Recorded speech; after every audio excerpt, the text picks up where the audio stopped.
потім присутній, будемо казати. Давайте стаємо в коло, бо вже Кожен нехай озвучить ім'я того, за кого сьогодні біжить. Міхеєв Михайло, Монтана, присутній. Олег Христенко Крилов, присутній. Наш син вів здоровий спосіб життя. Він займався спортом, в нього пробіжка була кожен день при будь-якій погоді. Сніг, дощ, це його не стримувало. Він кожен ранок і кожен вечір. І в пам'ять про нього ми біжимо. Минулого року дочка бігла, але в неї загинув чоловік, тепер вона біжить за чоловіка, а ми біжимо за сином. Денис Яковлев Сорока, в строю. Кузьмир Денис, присутній. Андрій Киричнев, присутній. Я минулого року бігала за брата, цього року я біжу за чоловіка. А чоловік коли загинув?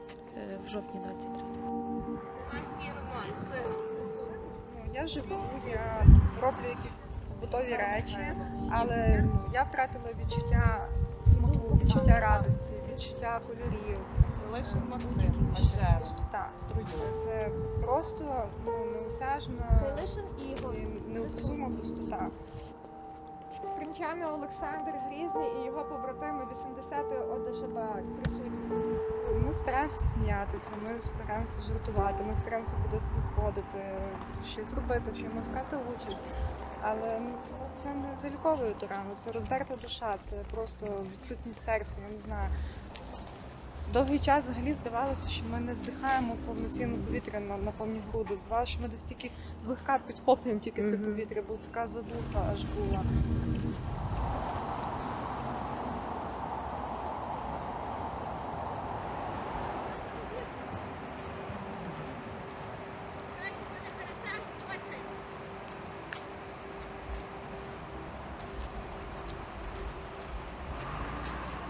Скільки ви вже пробігли? Вже майже 7 кілометрів, ні? Ще чуть-чуть. Ми тут висадили нещодавно дерева пам'яті про наших хлопців, наших героїв, і вирішили так символічно ще привідати їх тут, зробити тут зупинку. Нам важко, але ми не здамося. Наші хлопці були сильні, вони не здавалися і ми не здамося. Ми завжди пам'ятаємо, як їм було важко бігати в бронежилетах, там, в спеку, в холод, в зиму. Ми не можемо здатися, ми не маємо права. Він спочатку в мене був на Херсонщині, і мені ще якось більш-менш нормально було терпимо, а потім їх перевели на Донеччину. І з того моменту мене просто кожного дня по декілька разів, я там роблю щось, я кудись йду, у мене таке чорна шторка опускається, і я бачу, як картина, як опускається труна, і я падаю на коліна. Я думала, що я зійшла з розуму, якщо чесно. Я думала, ну нічого, потім полікуюся, нехай буде, але це не може бути правдою. І от 2 місяці я кожного дня це бачила. В принципі, так і було. Коли опускала труну, я впала на коліна.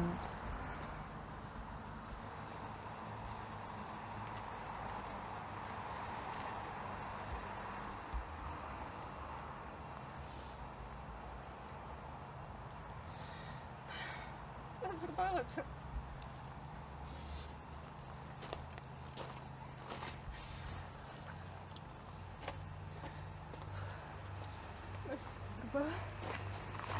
Боже, Боже. Я вже передзвонила. Спочатку вони бігли за нами, а потім я їх вийшли це. Я думала, що я така вже відстающа, а ще були.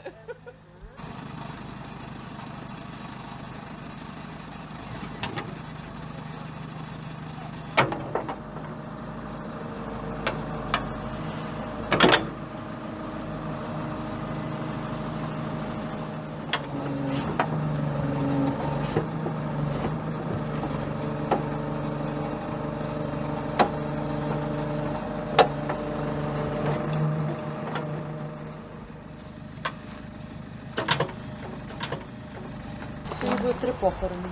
Так. Дівчата, кому скільки цукру? А я каву з корицею п'ю. Especially for me. Аня, сьогодні не четвер. А я кожен день в мене четвер. Ще й кардамону туди пхаю. знаю, кориця дуже корисна для серця. Важче взимку, восени, коли злива. Хоча у нас ми каву пили і під парасолями, і в зливу, і в вітер. Нас нічого не лякає. Ми познайомилися минулого року, коли дівчата готувалися до такого ж забігу. Люда прийшла в компанію, в якій я працюю, власне, зробити такі футболки з портретами хлопців. Це була просто якась випадковість. Ми просто вбили в інтернет і вибила фірма перша. І я більше переконана, що випадковості не випадкові, що ми от попали іменно до Олени, і Олена каже, а можна я з вами? Наша Марсова родина, отак, власне, я і попала в ту Марсову родину, то було зовсім, тобто минулого року це було тільки 2,5 місяці, як загинув мій чоловік. Я ще була в такому стані зовсім незрозумілому, і тут я приходжу і така просто в шоці, в мене відкриваються дуже широко очі, і всі такі з теплом, з любов'ю до мене. Я реально зрозуміла, що є люди, які мене розуміють без слів. Тобто нічого не треба говорити. Ти приходиш, от просто стаєш перед ними і все. І тебе якась така аура. І така видихнула. І недаром ми назвалися Марсова родина.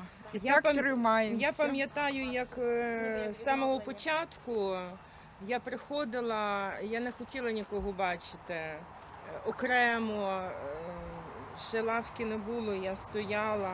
І я як тінь ходила. Потім поступово почала знайомитися з дівчатами і пожалкувала, що раніше, але як же є. І тепер родина. Але то є велике спасіння, коли є люди, отак от навіть поговорити. Бо минає час, ти до того привикаєш і хочеш просто вже якогось спілкування нормального. Десь там при інших людях, коли ти засмієшся, ти потім собі думаєш, чого ти собі то дозволила. А тут всі однакові, вони так само хочемо всі жити, і то трохи легше якось сприймається. І то дуже велике, що є один в одного, що так тримається тут. Любі зриви, любі події, любі заходи. Ми один біля одного стояли просто, не знаю, непроламною стіною, тому що всі ми поломані і травмовані люди, але ми один для одного просто стіна, підтримка, опора. Ми реально ми розділяємо просто всі свята разом. Їхні дні народження свої, їхні річниці. Я всім казала, щоб всі між собою так групувалися, такими сім'ями своїми і трималися разом, так легше. Навіть якщо фізично, де би я не була, ми можемо один до одного прилетіти і зробити підтримку. І вже потрошки їздимо відпочивати разом. Я прийшла, я навчилася, мене навчили обіймам. Ви знаєте, я розтанула. Ми тепер, як зустрічаємося, прощаємося, завжди робимо обійми. І мені, я трошки навіть народилася тут якось, як жінка, як бабця. Емоційно мені стало трошки легше. Я скажу відверто, в мене не залишилося друзів, які не є моєю родиною. Тобто всі ті, з ким я дружила раніше, до трагедії, до того, як це все з нами сталося, зараз вони мене не розуміють. Вони не знають, як зі мною спілкуватися. Правда, відверто. Перші місяці це було там, тримайся, ти сильна, ти зможеш. Коли ти реально не можеш себе зібрати по кусках, а потім вони розуміли, що вони не знають, як зі мною спілкуватися, вони не знають, як дивитися мені в очі. Багато хто там каже, ми тебе розуміємо, але вони не розуміють. Не розуміють і не зрозуміють. Тобто я нікому не бажаю поганого, але мене розуміють тільки ті, хто це пережив. Якщо б, наприклад, я зараз захотіла зустрітися з якоюсь там цивільною подругою і поплакати, вона не зрозуміє, чому я плачу, у тебе 3-й рік пішов, чого ти плачеш. Але якщо я зателефоную комусь з дівчат і скажу, давайте зустрінемося, я хочу поплакати. Ми будемо плакати Вони разом. навіть не запитаються, чому ти хочеш, вони просто приїдуть і підтримають. Качеленко Валерій, Величко Антон, Мандзюк Богдан, Троцан Сергій, Русін Михайло, Алеров Владислав, Воробйов Олег, Портман Олексій, Скальський Руслан, Леоненко Владислав, Вишинський Роман, Брухаль Юрій, Соколов Павло, Мороз Олег, Кердман Іван, Сподаренко Сергій, Томків Ростислав, Тарасьєв Олексій, Скакун Ігор, Корольов, Сергій, Спринчане Олександр, Владимир Олександр, Совенко Андрій, Гатала Юрій, Боляк Юрій, Приносять ведмедики Мішуня. Ну, Мішуня, тому що Мішенька, так, я його завжди кличу Мішуня. Мішенька. Його називали лицар. Він такий був мрійливий, він такий був галантний, вихований хлопець. Ми дуже переживали, що от щось не закохується ні в кого, а тут раз і закохався в нашу. І на 25 років, коли йому було 21 травня, він освідчився. Заручене зробили. Це в якому році? 22-му. І через місяць загинув. Так що нас лишилося двоє, я і моя дочка. І от Мішуня наша. Коли прийшла повістка на строкову службу, він каже, я піду. Пішов, трошки послужив, поїздив по містах України, в різних був бригадах був різних. Але потім щось каже, ні, я буду десантником. Бо я тепер все міряю його очима. Що би він сказав, що він зробив. І він мене вчить досі. Досі вчить.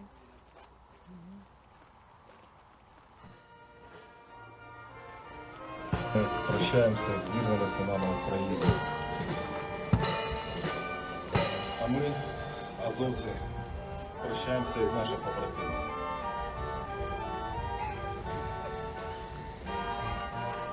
Іван, азовець, сержант 5-го батальйону Любард, здобув життя вічне. Дружчий. Це була неймовірно яскрава людина. Інтелектуал, традиціоналіст, філософ, релігіознавець, мислитель.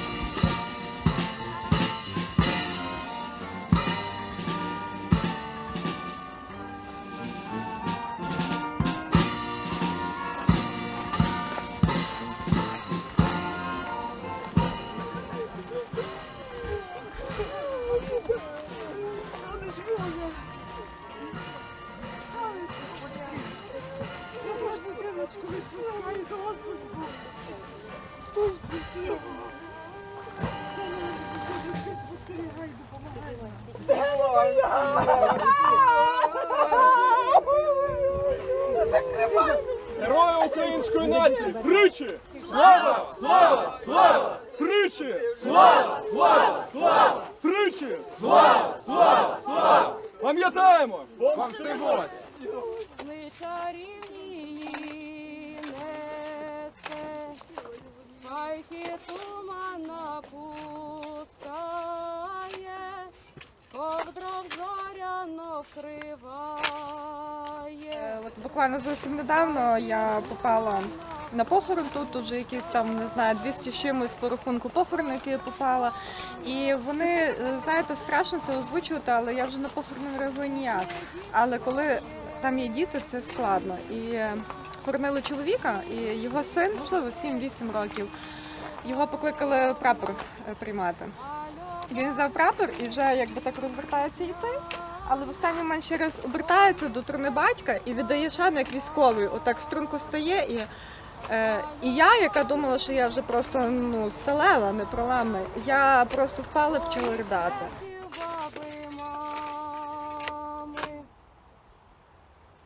До мене підходили сусіди, які раніше не підходили, ми просто віталися. Ну ясно, що в мене горе. І прямо в очі казали, з часом то пройде, тримайся, з часом легше стане. В мене не було навіть сил тоді, і може і сміливості сказати їм в очі, люди, що ви робите, чому ви мене? Або я проходжу і вголос, яка ж вона бідна, яка ж вона бідна. І нащо це вголос мені в спину казати? І були такі, а ти гроші вже отримала? Яке ваше діло?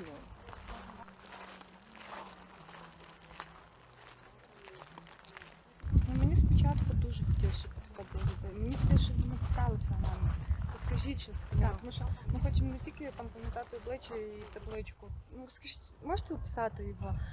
От, але такого не було.